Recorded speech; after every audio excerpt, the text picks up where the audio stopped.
Namaskar and welcome to this exclusive interview with the Prime Minister of New Zealand, Christopher Luxon. He's also the chief guest at this year's Raisina Dialogue. He's on a 5-day visit to India and there's a lot on the agenda. We'll discuss about that and about India-New Zealand ties. Welcome to India and thank you very much for making time for Firstpost. Oh, well, it's been a fantastic visit so far. And it's a great chance to sit down with you and talk about a few issues, which is great. You know, you've been making headlines in India well before you landed here with your Holi video and so on. What can you tell us about your meetings so far in India? This is a pretty important visit, I understand. You're first as Prime Minister here. Yeah, look, it is a really important visit and it's been an absolutely fantastic visit. I think with, meeting Prime Minister Modi, he and I have hit it off very well and we've got very similar approaches to what we're trying to achieve with our people and our populations.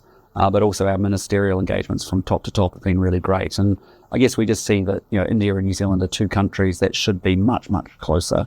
And we want to deepen and broaden that relationship. So, no, it's been fantastic. And I brought the largest delegation that's ever accompanied a New Zealand Prime Minister overseas.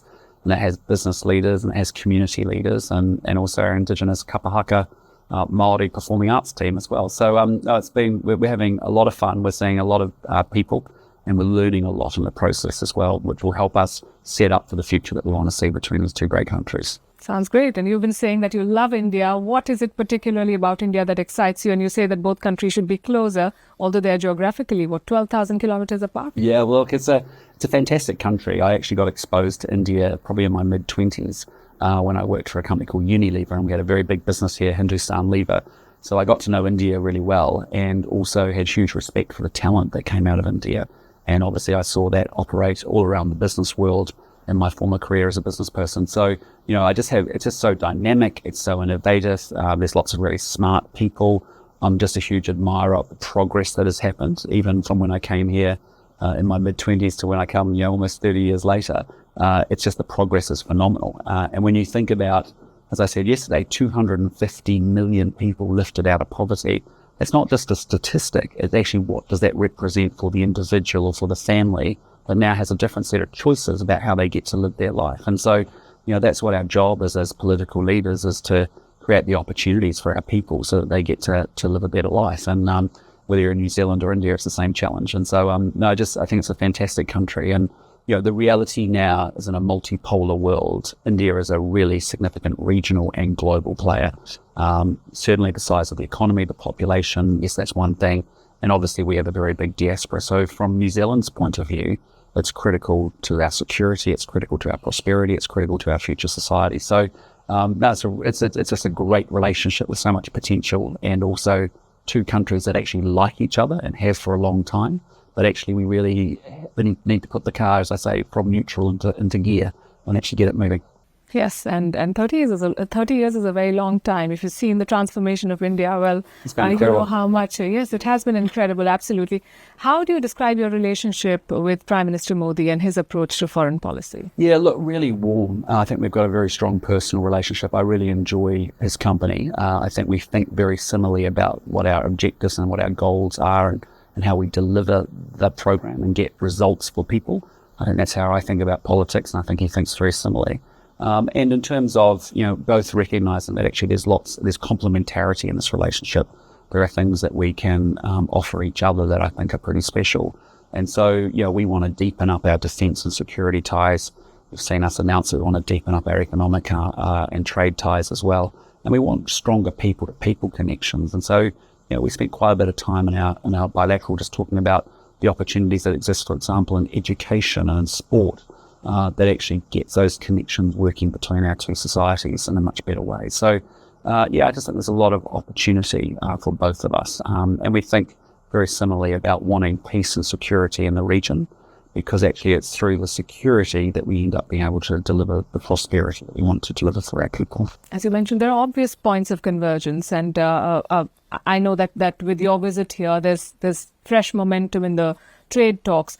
But do you think some of it has also been turbocharged by Donald Trump's tariff war on the world? I'm not sure. I think, we started really our relationship and wanting to step change the relationship when I came to power 16 months ago with my government. And, it was a priority for me, even when I was in opposition. It was a commitment that I was talking to the New Zealand people about the importance of India and why New Zealand should have a deeper relationship. So I appreciate in recent months, the environment may have changed globally again. But actually, I think there was a real commitment and an understanding that just intuitively, logically, these are two great countries. They should do a lot more together than they have been doing. And there's a real opportunity to deepen it up. So, we've moved very quickly, to build good relationships with each other.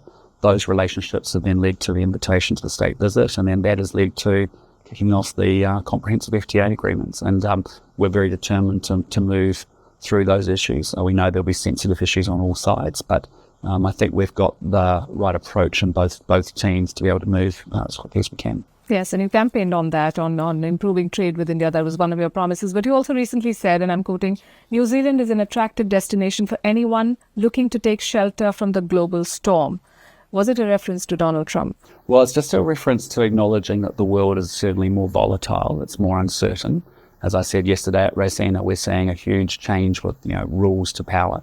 And in a world where we're struggling with global growth, we had last week, for example, we invited funds and investors from 16 different countries. There was $6 trillion represented in the 2 or 3 day meeting that we had, outlining the investable opportunities in New Zealand in public infrastructure and our emerging sectors, and with our Indigenous Māori tribes as well. And so there was a huge enthusiasm and willingness to invest in New Zealand. And my job as the government was to highlight those opportunities. And I just think people do say, look, New Zealand now is open for trade and investment. Certainly in a volatile world, it's a safe haven for investment. And importantly, we're a country that wants to grow. And so all of those conditions mean that New Zealand is a great place to invest in. As someone who has been a leader in the corporate world before joining politics, what is your advice to others who are looking to work with this current American dispensation? Because the president likes to think of himself as a deal maker. And so you've cracked many deals yourself in the past. How would you approach this relationship with President Trump, and what's your advice to others? Yeah, look, President Trump and I had a really good conversation when he was inaugurated, and we've obviously had good conversations, and we actually have our foreign minister in DC today, meeting with Secretary Rubio as well. So whether it's on defence or foreign affairs or at a leader level, our job, my job, and the job of any other leader is to get on with other leaders in the world and, recognise that, there is opportunity in those relationships. And so New Zealand and the US have pretty balanced trade. It's pretty complementary. And, we'll deal with the issues as they arise. And I think that's we've heard, talk of tariffs, obviously, but the question is it universal? Is it specific? How will that be applied? Let's deal with the detail. And then work our way through that rather than sometimes just the rhetoric. Elon Musk is a senior advisor to President Trump, and he's said in the past that he's quite fond of you, and I believe you also advised him on how to navigate government roles. He's looking to enter the Indian market with Tesla and Starlink. As somebody who's worked here, who understands India better than a lot of other international players, what would your advice be to Elon Musk? Well, I'm not going to give any advice. My job as Prime Minister of New Zealand is to act in our national interests, yes, and to make sure I'm advancing New Zealand's interests. So it's up to Mr. Musk and India to work out what they want to do together or not. That's for them to decide. For me, my focus is on advancing New Zealand, and that's all I care about. I understand. The peace and security of the Indo-Pacific are also critical to any sort of trade relationship that you build. How do you plan to work with India? What sort of areas of convergence and cooperation do you see? Yeah, on one side you've got India and the Indo-Pacific region, and then on the other side, bookending it, you've already got New Zealand. And our focus has often been very strongly in the Pacific with our traditional relationships that we have in Southeast Asia, certainly our ally relationship with Australia. But there is an opportunity for us to do a lot more together in the defence and security space as well. So New Zealand is actually leading the Command Maritime Force 150 program at the moment, and India is the deputy commander of that, and we're working really well together. We have a frigate coming into Mumbai later on this week, and I think there's a lot of opportunity for us to work in the defence and security space, and a lot of that is actually doing the things that actually start to form those connectivities. Joint exercises, joint training. There's a whole bunch of things that we can do in that space. And New Zealand itself is looking to increase its defence spending, but importantly to have a good 15-year plan of the kind of capabilities we want to build. when you're a small country with limited resources, you have to even be more intentional and more choiceful about where you're going to put your emphasis in a defence sense. And so for us, clearly, having good alignment with Australia is particularly important for us, as they are our only ally.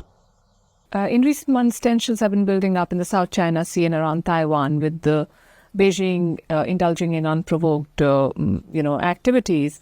What sort of a threat, according to you, does the Chinese military pose to peace in the region? Well, I mean, we've seen it in our own region in recent weeks. We've had a Chinese flotilla come through the Tasman Sea for the first time, circumnavigating Australia. We've obviously, at the end of last year, had the launch of an ICBM missile just landing just outside of Tahiti. And obviously there is, we've seen a conversation with the Cook Islands and the Pacific Islands in particular as well. We've been living in quite a benign environment, but it is no longer benign. It is contested, as we've seen in many other parts of the world as well. So, that's why we keep saying, we have to have security, because that's once we've got that platform in place, that's the way we deliver prosperity for our people, and the two go hand in hand.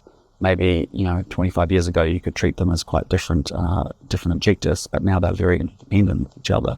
So, we just urge everybody to, we don't want to see tension in our region. We know the pain and suffering that conflicts can cause. We've just literally watched, an illegal and immoral war take place in Ukraine. And you've seen the huge impact that had on Western European consumers with respect to energy prices. You've seen the huge impact it's had in Africa with respect to grain prices. You've seen even some of the impact that it's had, residual impact it's had in Southeast Asia around rice pricing. So, conflict causes huge economic pain and suffering for people. And that's why you have to have those two things very linked.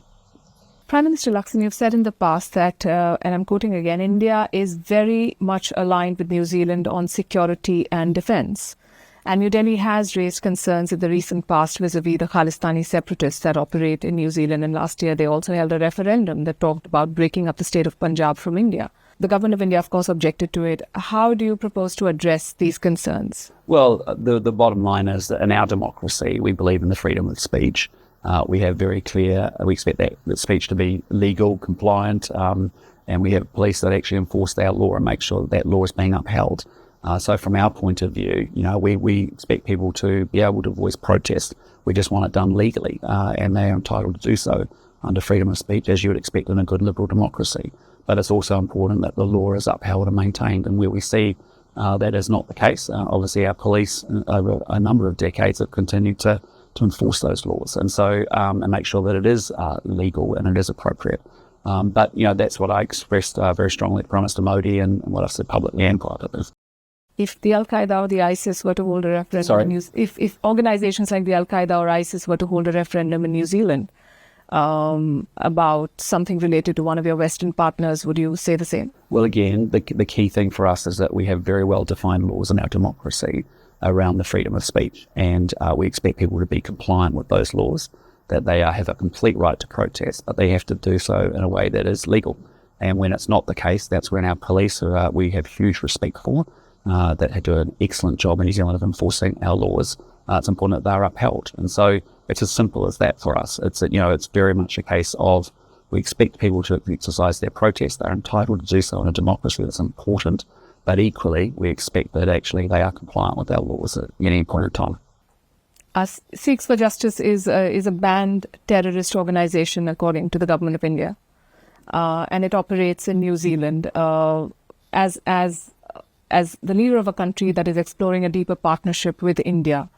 Are you willing to be open to these concerns from New Delhi on acting against groups which India perceives as threats? Well, I've heard the broad perspective of the Indian government around that particular issue. But as I keep coming back to you to say, as a sovereign, as a democracy that respects sovereign borders and sovereign nation states, we have strong laws in our system to protect free speech, but also to ensure that free speech is compliant with our legal system.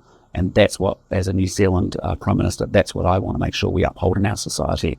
And so we'll continue to, we as I said, we really are proud of free speech, but we also expect free speech that comes with some responsibilities, and that is to make sure that it's fully compliant with our legal framework as well. You went to a Gurudwara with Prime Minister Modi yesterday. Did you have conversations with the Indian leadership on this particular point, on the Khalistan issue? It was expressed to me in a general sense about, we talked about terrorism in general. It was obviously a perspective from the Indian government that was raised with me as well around how they view this separatist movement across the world and what they've observed. But again, as I said privately, as I said publicly, we are a liberal democracy. The laws of New Zealand are what I enforce. We expect people to have free speech, but we expect them to be compliant with that law. I understand, but no specific conversation on Khalistan on this visit, is what you're saying? I understand the Indian position at a broad sense, but there was no specific, nothing specific from a New Zealand point of view. It was raised with me as a general issue, okay, as you heard the Prime Minister say yesterday, but I also raised back our position around free speech and people being compliant with our law. In the past, alliances were seen as a reliable way to ensure long-term peace. Do you think that traditional approach is now at risk? No, look, I think, there's a lot of, the big important relationships and alliances are important. They've got to continue to evolve and be relevant and on point. But equally, as you're seeing across our region, there's a lot of mini-lateral groupings as well.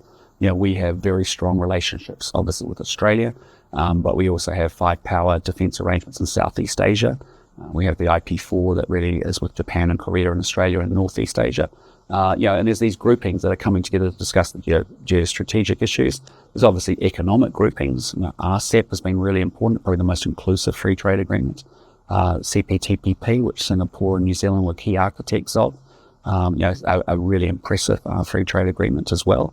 And so, there is, yes, there's traditional alliances, but also what you've seen in the last 5 to 10 years is actually like-minded countries coming together in smaller groupings as well. And I think that's important that continues to happen as well. For us, we focus on our core relationship with our only ally, which is really Australia. You have to think about the five-power defence arrangements we've had, certainly in Southeast Asia, the emerging new creation of an IP4, which is really an opportunity for us to discuss some of those geopolitical elements, the relationships with ASEAN, with the Pacific Island Forum, and obviously the Global Forum are really important too. So I think it's and in terms of what's needed to make sure that we have a lattice work of arrangements across the region that actually bring like-minded countries together where the interests are converging. Given the way the US has approached some of its allies in terms of blocking aid or cutting aid to Ukraine, or talking about NATO being redundant or pulling out of NATO, or asking NATO member countries to sort of increase their defense spending, and the way these conversations have been shaping up, has it made New Zealand also rethink its defense priorities and its partnerships? Not the US administration per se. Over the last few years, we've observed, as I said, New Zealand's moved from a very benign environment to a much more contested environment. As a new government coming in 16 months ago, we kicked off a piece of work to say we want real clarity about how we'll build capability within our defence forces over the next 15 years. And that work's about to surface, and obviously associated with that will be an increase in spending. But that's much more important to me when we've got new leaders in our defence forces, as a new leadership group, to have a very clear strategy about how we build capability for the environment that we see going forward. And then obviously that's got to get matched with some increased spending as well. So, our decisions really are independent based on our own assessment of the risks that we think and what we need in a defence capability going forward. Final question. You talked about Unilever. You also led Air New Zealand as CEO. What is more difficult, running an airline or running a country? I think running a country beats it hands down, big time. It's not the same game. There are things that are transferable from a leadership point of view, how you may operationalise your leadership teams, the way that you run a cabinet and the way that you run a public service. That management, executive management skill set is very comparable and very, can be translated. But actually, we're here talking about people and their real lives, and there's a lot more complexity to that. And the issues are often complex as you try and find, clarity and actually try and find ways through them. So, but it's a tremendous privilege. It's incredibly rewarding, incredibly challenging, all at the same time. But it's an awesome responsibility to be able to say, I want to come to politics to try and make a difference so that actually I can lift the collective living standards of my people, that they can do well in the years and the decades ahead, which I know that they can do. So that's a pretty exciting challenge and a pretty exciting job. I can imagine. Thank you so much for making time for us and for being here to bring India and New Zealand actually closer together. It's been great, and we look forward to doing more of it. Take care. Thank you.